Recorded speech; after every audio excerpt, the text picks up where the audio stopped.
Progressistes, la parole est à monsieur Gérard Charras et je fais annoncer le scrutin.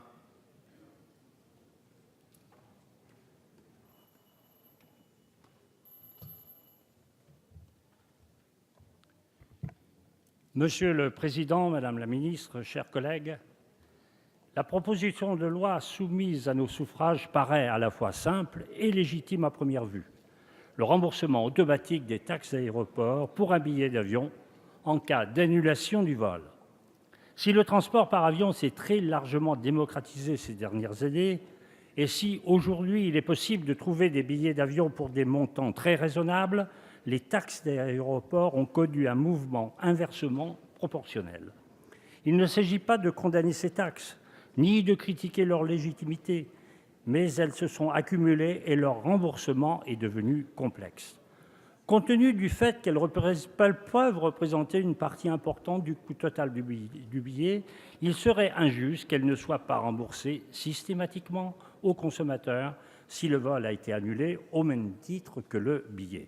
Le cœur du débat sur cette proposition de loi consiste à savoir si ce remboursement peut être automatique. Sans être un juriste expert du droit de la consommation, il ne me semble pas illégitime qu'un consommateur soit en droit de réclamer le remboursement total et automatique des billets qu'il a payés et qu'il n'a pas pu utiliser car ce vol était annulé.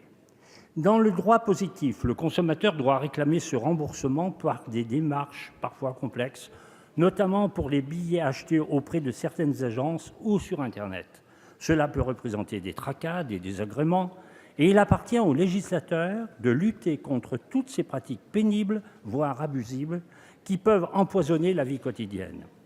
Il y a de nombreuses lois récentes qui ont permis d'avancer sur ces sujets. La loi Chatel, la LME, la loi sur la réforme du crédit consommateur, la loi consommation Hamon.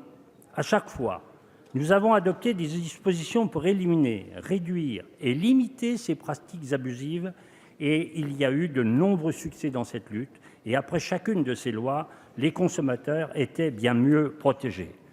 L'imagination sur ces sujets étant sans limite et les nouvelles technologies apportant de nouveaux défis, nous devons ainsi remettre le couvert sur ces sujets régulièrement.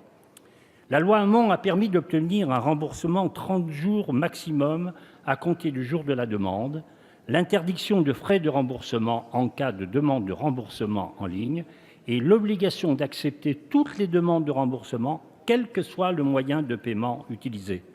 Ce sont des projets significatifs qu'il convient de rappeler. De toute évidence, cela ne suffit pas et nous devons aller plus loin.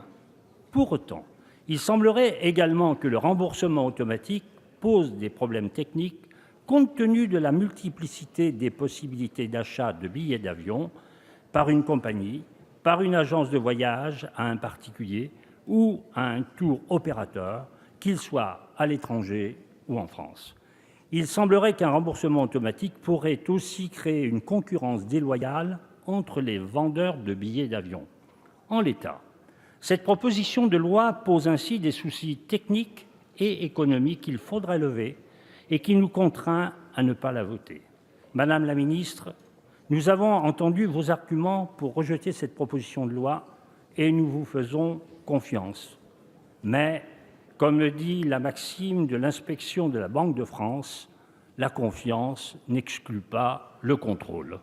Ainsi, nous attendons de vous que de nouveaux progrès significatifs soient faits pour aboutir rapidement à un taux proche de 100% de remboursement de ces taxes d'aéroport pour les billets annulés. Que cela passe par un groupe de travail, un amendement dans un autre véhicule législatif, si nous ne pouvons pas la voter en l'état, nous tenons à ce que l'objectif et les intentions de la proposition de loi soient satisfaits à court terme, car nous les partageons et nous les soutenons. Je vous remercie. Merci, monsieur Charras. Pour le groupe Gauche démocrate et républicaine, la parole est à